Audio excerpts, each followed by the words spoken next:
I want to take you now to parts of Karnataka which is seeing historic flooding, a severe flood crisis for the third consecutive year, battered by torrential rainfall that is showing no signs of letting up. Several districts of the state are under flood water as we speak. Disturbing images of the kind you're seeing on your screens right now have been coming in non-stop on our video feeds from our reporters on the ground, putting the lives of thousands of people and property at risk. Many have also died so far. Here's a full detailed report.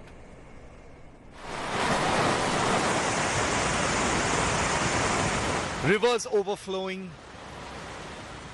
villages submerged, thousands affected. Karnataka is facing floods for the third consecutive year at this scale. Several districts underwater. Heavy rainfall has caused soil erosion in Udupi district. Right now the high tides are here and the soil erosion has taken place, and that is the reason why it's a threat for the nearby people here who are also the fishermen community and also the residents of Padubidri. The DC and the minister are taking a look at it at this point of time, and most probably they would put some heavy boulders and cement bags so that the water level doesn't rise if it in case rains continuously for the next 48 hours. The situation is not very different in Kodagu district. Entire villages submerged in flood water. In Ballari, the Tungabhadra is overflowing and causing havoc. The overflowing river has inundated almost the entire Hassan district.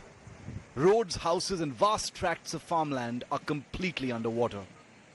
Karnataka Chief Minister Yediyurappa, who's battling COVID-19 in Bengaluru, has announced 5 lakh rupees compensation to those who've lost their homes. The entire cabinet is now in the field. We are taking on the floods head-on, and all our officers are also on the field. We have made 15 teams SDRF field, this thing with equipments. Rescue, relief and rehabilitation we will be doing on war footing. We are all working 24/7. National Disaster Response Force teams are deployed in the flood-ravaged districts. Karnataka has witnessed one of its worst natural calamities last year when heavy floods hit 22 districts, killing more than 80 people and displacing nearly 7 lakh.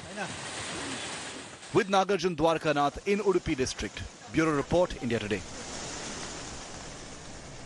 And I want to take you live to Udupi district, one of the worst affected, where Nagarjun Dwarkanath has been reporting extensively. Nagarjun, what's the current assessment by the government? You've seen some of the worst affected areas as well. Take us through the latest.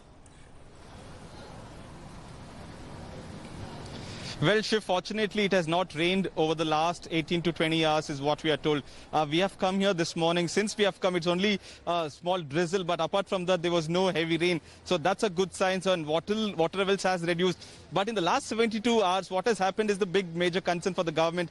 The rivers across the western coast of Karnataka, that is the Uttar Kannada, Udupi and Dakshin Kannada districts, as well as Madikeri also, the Coorg district, their water levels are raising and landslides are a big concern, especially in Udupi and Uttar Kannada with rich forest cover. Many houses have been inundated with 3 to 4 feet of water. They have been moved to relief camps. But today, the water levels have gone down. Most probably, they would go back to their houses. But another concern for these people living in relief camps is the COVID concern. Most of the relief camps are in a small colleges or hostel building or school building where it can accommodate 100 people maximum, but around 300, 400 are there. And that's the difficult, because with COVID, maintaining social distance gets difficult. But this time around, the government has swung into action much before the actual flood.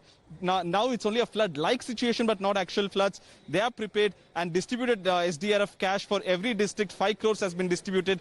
Relief camps have been set up. So that's a welcome step, is what people of at least Udupi are saying, that the government did swing into action much before what could cause damage. They have been moved to relief camps, and the water levels have receded because in the last 24 hours there have not been any rain here. Okay, Nagarjun, take care of yourself. We'll continue to come to you for ground reports. Good news is that there hasn't been rain in the last 20 hours, but there could be more rains going forward. There's been a lot of damage already. Thanks for joining us on that. Meanwhile, in neighboring Kerala, heavy rain has lashed the state for the third straight day.